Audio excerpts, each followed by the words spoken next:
सुंदरबन के जंगल में सुबह से ही जोरदार गर्मी हो रही थी, क्योंकि कुछ समय के बाद बरसात का मौसम भी आने वाला था। जंगल के पक्षी सब अपने अपने लिए सूखी लकड़ी इकट्ठा करने में लगे थे। वे अपने लिए एक लकड़ियों का घर बनाते थे, क्योंकि उन्हें पता था अब के जंगल में काफी बरसात होने वाली है। उनके घर नाजुक हो रखे थे। इधर रानो चिड़िया और उसका पति मिठू तोता अपने टूटे फूटे घर में बैठे होते हैं। उनके पास घर तो होता है, मगर वे घर टूटा फूटा होता है। रानो चिड़िया मिठू तोते से कहती है, अरे मिठू जी, तुम्हें तो पता है ना कि आपके जंगल में कितनी गर्मी हो रही है।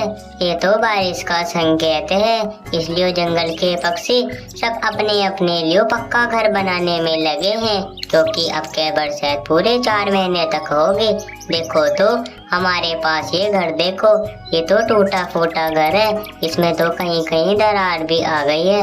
तुम एक काम करो, तुम नया घर के लिए कुछ बंदोबस्त करो, क्योंकि बरसात से पहले पहले हमें अपने लिए लकड़ियों का पक्का घर बनाना होगा। अरे रानो चिड़िया, मिस पे नहीं आता घर बनाना। मिस पे घर बनाना आता तो मैं कब का लकड़ियों का पक्का घर बना लेता। मगर मैं तुम्हें एक उपाय बता देता हूँ। जब तुम जंगल के दूसरी तरफ जाओगे ना, तो तुम्हें वहाँ पर मेरी दोस्त बुलबुल चिड़िया मिलेगी। तुम्हें उनसे जाकर सारी बात बता देनी है। वे तुम्हारी बात सुनकर तुम्हारी मदद करेंगी। अब जाओ, जल्दी से तुम बुलबुल चिड़िया के पास जाओ, क्योंकि बारिश का कुछ पता नहीं कि कब शुरू हो जाए।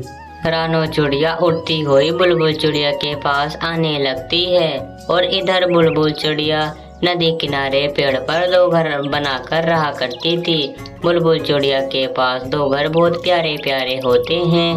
तभी उड़ती हुई रानो चिड़िया आती है और आकर बैठ जाती है। बुलबुल चिड़िया रानो चिड़िया से कहती है, अरे रानो बहन, तुम मेरे घर पर, तुम्हें पता नहीं है क्या जंगल में क्या हो रहा है? जंगल में तो अब के बहुत गर्मी है, ये पता नहीं कि कब बारिश शुरू हो जाए। इसलिए तो मैंने देखो अपने लिए 2 प्यारे प्यारे घर बनाए हैं। देखो तो ये कितने सुंदर लग रहे हैं। तुम बताओ रानो बहन, तुम मेरे पास किस काम से आए हो? बताओ बताओ, तुमने तो अपने लिए पक्का लकड़ियों का घर बना लिया होगा ना रानो बहन? बताओ बताओ, तुम मेरे पास किस काम से आए हो? मैं तुम्हारी क्या मदद कर सकती हूँ? अरे बुलबुल बहन, मैं क्या बताऊँ तुम्हें, मैं तो बहुत मुसीबत में हूँ। तुम्हें तो पता है ना कि बाहर कितनी तेज गर्मी हो रही है। ये गर्मी इतनी तेज हो रही है तो बारिश भी बहुत तेजी से आएगी। इसलिए जंगल के पक्षी सब अपने अपने लिए घर बनाने में लगे हैं। हमारे पास घर तो है बुलबुल बहन, मगर वे घर बहुत नाजुक है, तो उसमें कहीं कहीं दरार भी आ गई है। ये पता नहीं कि वे अब के बरसात का मौसम संभाल पाएगा या नहीं। क्या पता बीच में ही टूटकर बिखर जाए। इसलिए मैं तुम्हारे पास मदद को आई हूँ, तुम मेरी मदद कर दो ना बुलबुल बहन। अच्छा तो ये बात है रानो बहन, अरे ज्यादा चिंता मत करो, मैं तुम्हारी जरूर मदद करूंगी। देखो, तुम्हें मेरे दोस्त कबूतर के पास चलते हैं, हम उनसे सारी बात बता देंगे, तो कबूतर हमारी बात सुनकर जरूर हमारी मदद करेंगे। वे जंगल की दूसरी तरफ रहते हैं, क्योंकि थोड़ी ही देर में रात होने वाली है। हमें रात में ही बंटी कबूतर के पास जाना होगा। ठीक है रानो चिड़िया, अब थोड़ी ही देर में दिन छिपने वाला है। थोड़ी ही देर के बाद सूरज छिप जाता है और अंधेरी काली रात हो जाती है। दोनों ही रात में उड़ते हुए बंटी कबूतर के पास आने लगते हैं, और इधर बंटी कबूतर रात में ही अपने घर के बाहर बैठा होता है। बंटी कबूतर के पास 2 प्यारे प्यारे घर होते हैं, जिसमें से एक घर खाने का और एक घर बंटी कबूतर का रहता था। इधर रानो चिड़िया और बुलबुल चिड़िया बंटी कबूतर के पास आकर बैठ जाते हैं। बंटी कबूतर दोनों को देखकर कहता है, अरे बुलबुल चिड़िया, तुम इतनी रात में मेरे पास, देखो तो कितनी रात हो रही है और काली अंधेरी रात हो रही है। ये तुम इतनी रात में मेरे पास आई हो, क्या बात बुलबुल चिड़िया? और ये कौन है तुम्हारे साथ? मैंने तो इन्हें पहले तुम्हारे साथ कभी नहीं देखा। और मुझे तो ये इस जंगल की लगती भी नहीं। बताओ बताओ, तुम दोनों इतनी रात में मेरे पास किस काम से आए हो? और तुम्हें तो पता है ना कि गर्मी कितनी तेज हो रही है। ये गर्मी तो एकदम बारिश को ही ला देगी, इसलिए मैंने तो 2 पक्के पक्के लकड़ियों के घर बना लिए हैं। तुम बताओ बुलबुल चुड़िया, तुमने तो अपने लिए घर बना लिया होगा ना? हाँ बंटी कबूतर, मैंने तो अपने लिए लकड़ियों का घर बना लिया है। तुम्हें तो पता है ना कि कितनी गर्मी हो रही थी। मैंने तो अपने घर बहुत मुश्किल में बनाए हैं। बंटी कबूतर, ये जो है ना, ये मेरी दोस्त रानू बहन है। इनके पास ना रहने को घर तो है, मगर बेघर बहुत नाजुक हो चुका है। ये पता नहीं कि अब के वे बरसात का मौसम संभाल पाएगा या नहीं, इसलिए मैं तुम्हारे पास मदद को आई हूँ। तुम इनकी मदद कर दो ना। अच्छा तो ये बात है बुलबुल चुड़िया। अरे कोई बात नहीं, ये तुम्हारी दोस्त हुई तो ये मेरी भी दोस्त हुई। इनकी मैं मदद कर देता हूँ। देखो मेरी बात ध्यान से सुनो, जो मैं बात बता रहा हूँ बड़ी काम की है। जब तुम कल सुबह होएगी, जैसे ही तुम जंगल के दूसरी तरफ जाओगे, वहाँ पर तुम्हें एक गुफा चमकेगी। तुम उस गुफा के अंदर चले जाना। उस गुफा के अंदर एक लाल चूड़ी रखी होगी। वे लाल चूड़ी ऐसी वैसी नहीं है। तुम लाल चूड़ी को इन्हें रानो चूड़िया को दे देना, और रानो चूड़िया तुम उस चूड़ी को ले जाकर जहाँ पर तुम रहते हो ना, वहाँ पर रख देना। और जैसे ही तुम कल सुबह जाकर देखोगे तो वे चूड़ी घर में बदल जाएगी, और ऐसा वैसा घर नहीं रहेगा, चूड़ियों का जादुई घर रहेगा। अब तुम्हें कल सुबह का इंतजार करना पड़ेगा। जैसे कल सुबह होगी तुम यहाँ से निकल जाना। अगली सुबह हो जाती है और दोनों ही उस गुफा के पास आकर बैठ जाते हैं। बुलबुल चुड़िया से रानो चुड़िया कहती है, अरे बुलबुल बहन, देखो देखो, ये तो वही गुफा है ना जो हमें कबूतर भैया बता रहे थे। चलो चलो बुलबुल बहन, इसके अंदर चलकर देखते हैं, क्या पता इसके अंदर वही जादुई लाल चूड़ी रखी हो। ऐसा हो गया फिर तो हमारे मजे आ जाएंगे।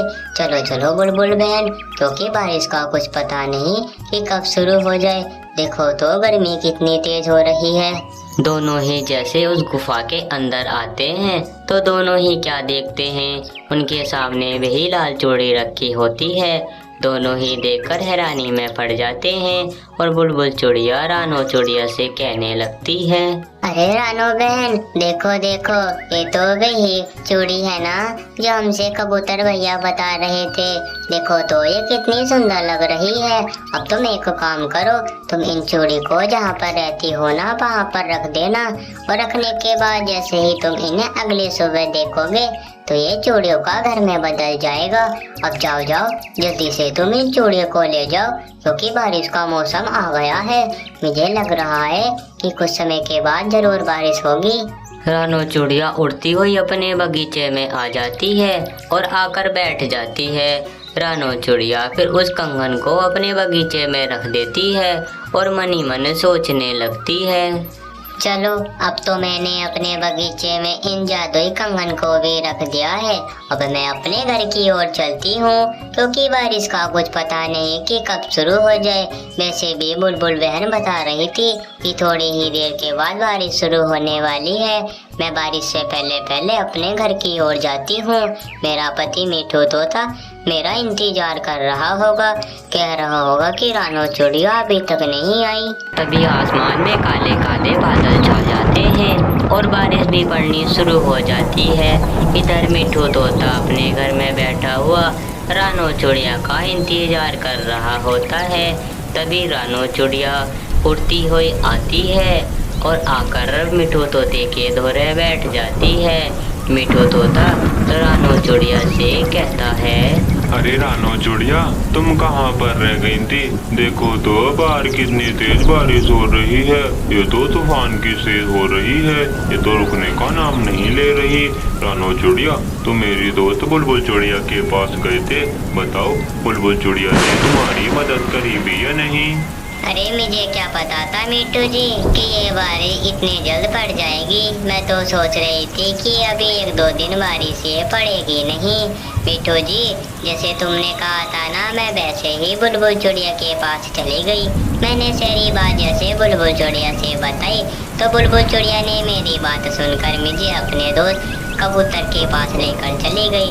हमने सारी बात कबूतर से बताई तो कबूतर ने हमें एक गुफा में भेज दिया। उस गुफा में एक लाल सी कंगन सा रखा था। हम वे कंगन में अपने घर ले आई और मैंने वे अपने बगीचे में रख दिया।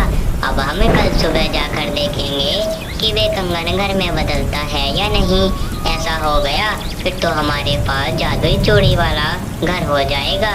मिठू जी, अब तुम्हें कल सुबह का इंतजार करना पड़ेगा क्योंकि ये पूरी रात बारिश रुकेगी नहीं, ऐसे ही मूसलाधार बारिश पड़ती ही रहेगी। तुम्हें बस कल सुबह का इंतजार करो। जैसे ही अगली सुबह होती है दोनों ही अपने बगीचे में आ जाते हैं। दोनों ही क्या देखते हैं कि उनके बगीचे में वही चूड़ी का घर रखा था और वे चूड़ी का बहुत बड़ा घर होता है। दोनों ही देखकर बहुत ही हैरानी में पड़ जाते हैं और मिठू तोता रानू चिड़िया से कहता है, अरे रानो चूड़िया, देखो देखो, ये तो वही है ना जादुई चूड़ियों का घर जो तुम छोटा सा कंगन लेकर आई थी। अब देखो ये घर कितना बड़ा हो गया है। अब तो हमारे मजे आ गए, हमारे पास भी चूड़ियों का घर जो है। अब तो जंगल में किसी भी पक्षी के पास चूड़ियों का घर नहीं है जो हमारे पास है। चलो इसके अंदर चलकर देखते हैं ये अंदर से कैसा लगता है, क्योंकि बाहर से तो ये देखने में बहुत सुंदर और खूबसूरत चूड़ियों का घर लग रहा है। अंदर से तो देखने में बहुत ही सुंदर लगेगा। चलो चलो रानो चूड़िया, अब देर मत करो, इस घर के अंदर चलकर देखते हैं।